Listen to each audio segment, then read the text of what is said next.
Hello everybody and welcome to my YouTube channel. So today we're going to be discussing about Rúben Amorim getting the sack and how Manchester United is not working as good enough as a club. So as you all know, Rúben Amorim has been sacked as the Manchester United manager, and when the results on the pitch have been poor, I think this decision is much more than just football.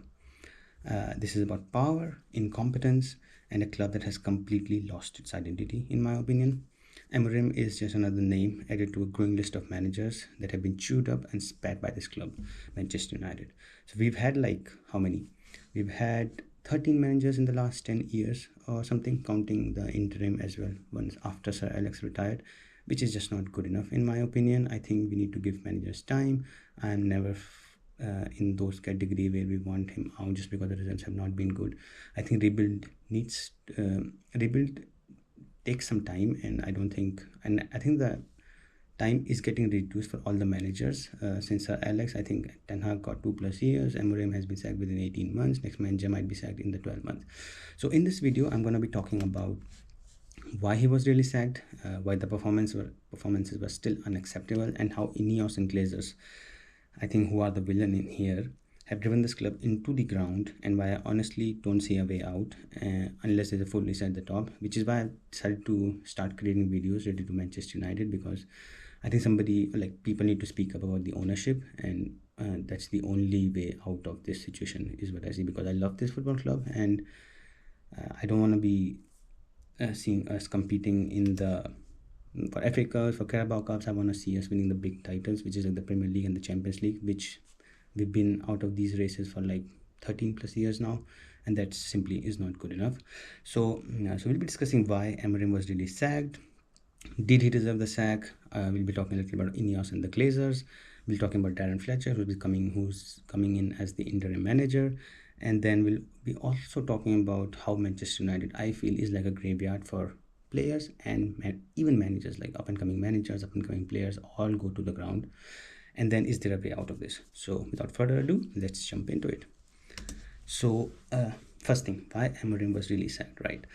I think everybody knows why this happened. Most of the people think it's because of the performances.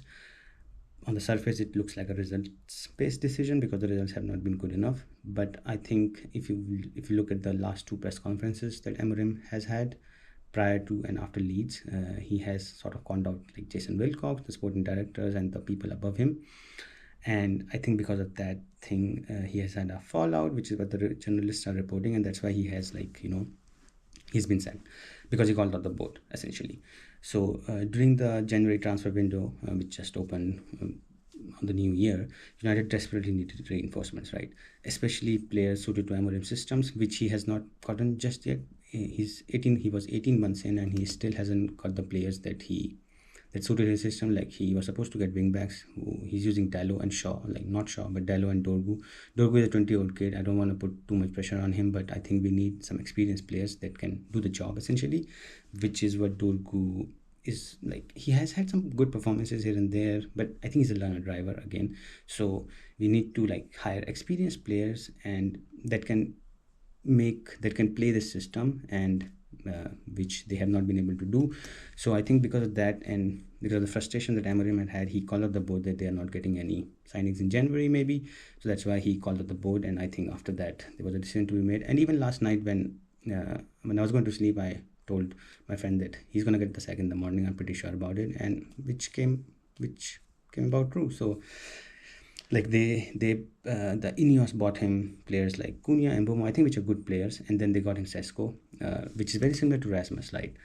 They sold Rasmus and they brought in Sesko. I think we needed an experienced striker, even like Ollie Watkins would have done.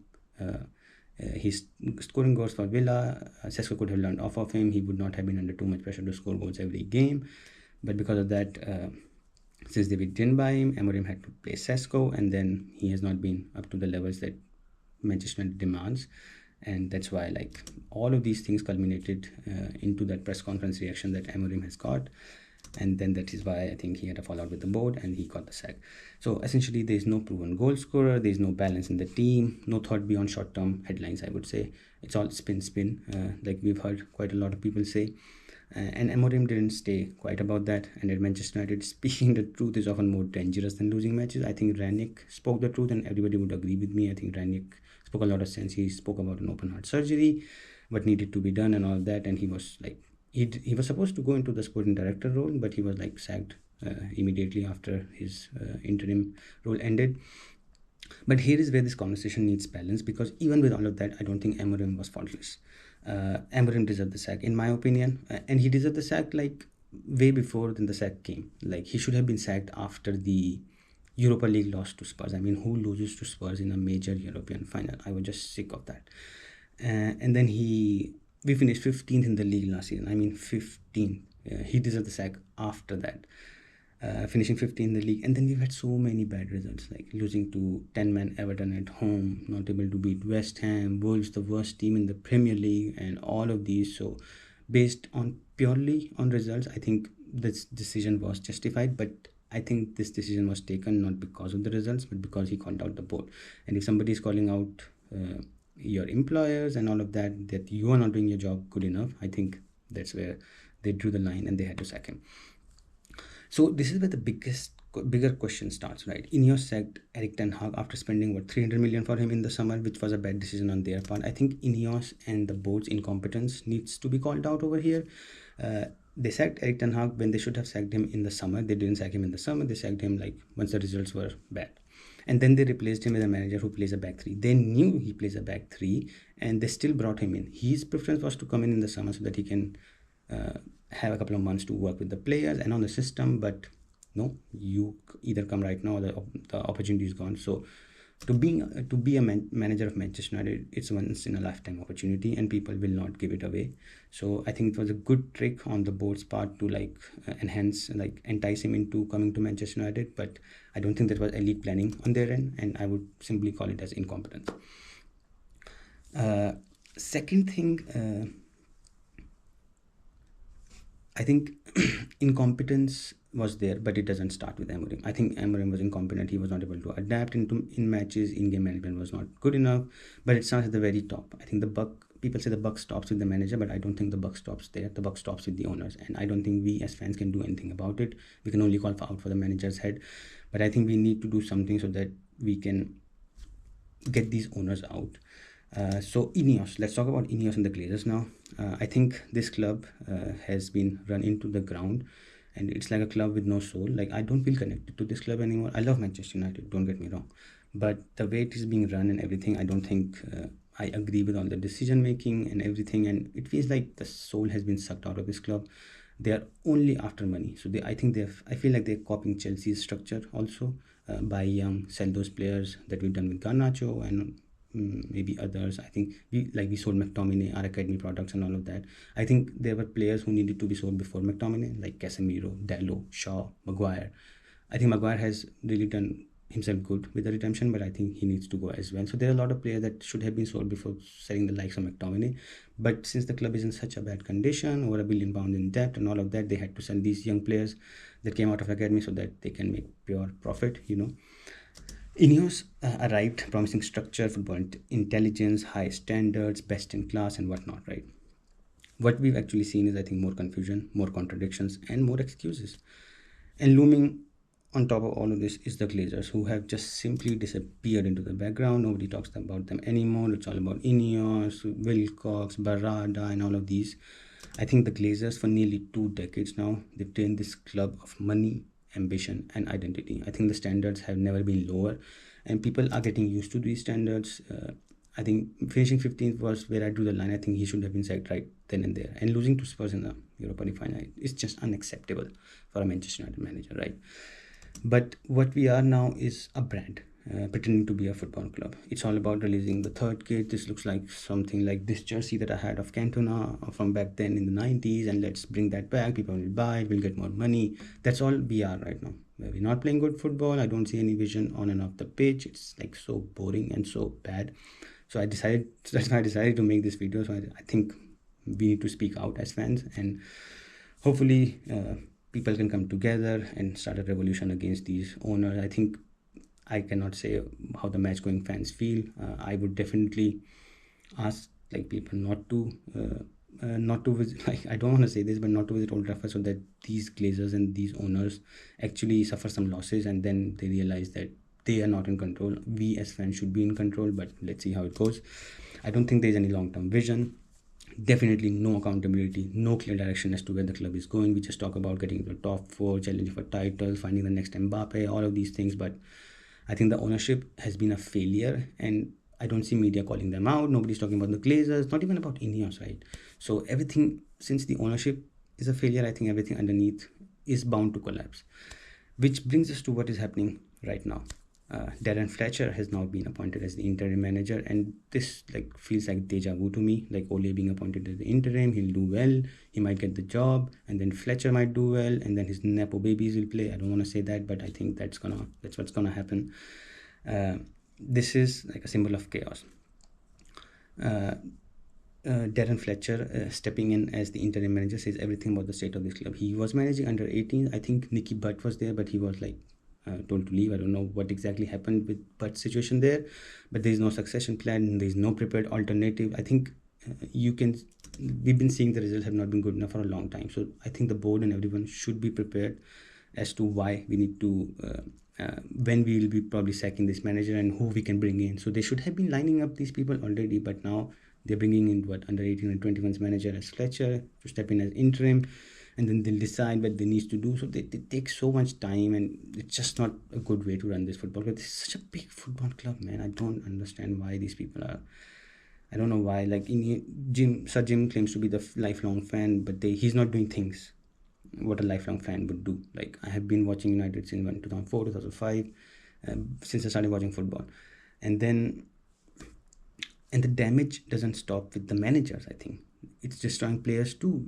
You look at it, United has been a graveyard for players and managers. Erik ten Hag, let's start with Erik ten Hag. He was such a good manager. Like, he took Ajax to the Champions League semi-final. He went to Bernabeu and beat Real Madrid, playing attacking style of football.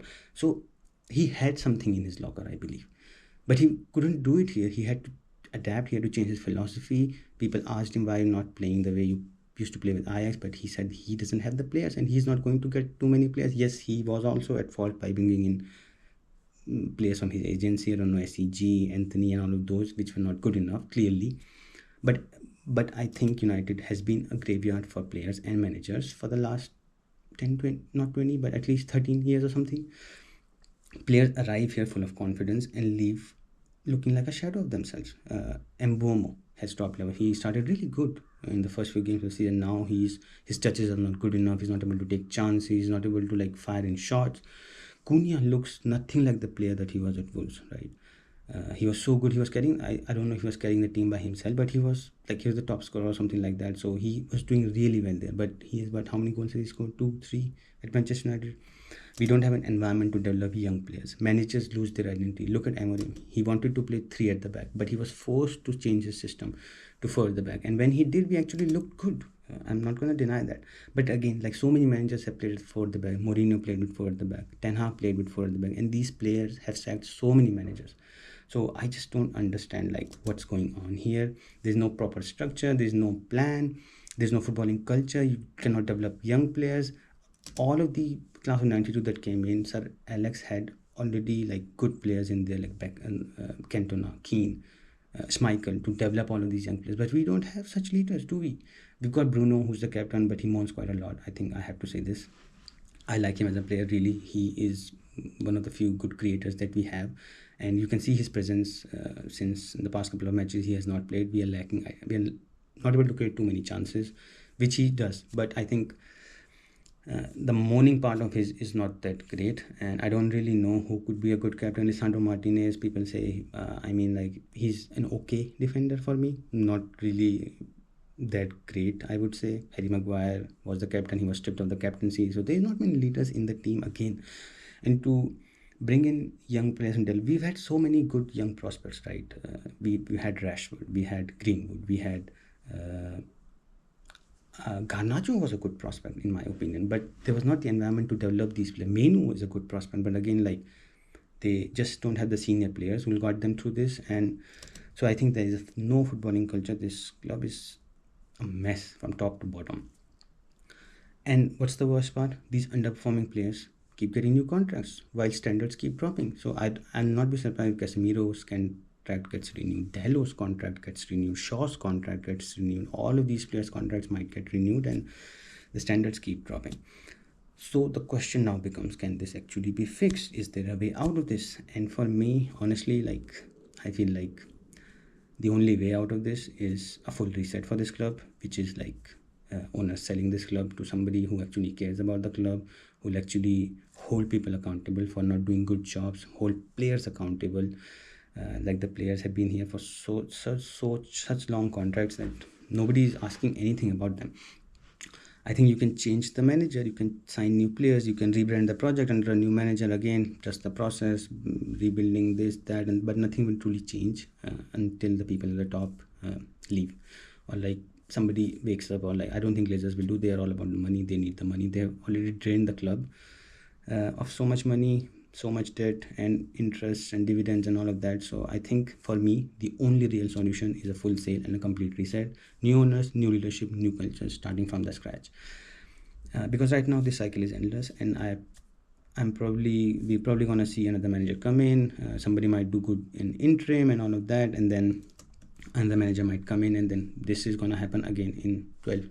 This might happen in 12 months time, because the time period is reducing. If you see, Ten Hag had 2+ years, Ole had 2+ years. Ole got sacked in his third, Mourinho got sacked in his third season, Ten Hag got sacked in his third season, Amorim has got sacked into his first official season. He was brought mid-season last year, and this was his first official season, but he's got sacked 6 months into his official season. So for 13, 14, 15 months into his official tenure, he's been sacked.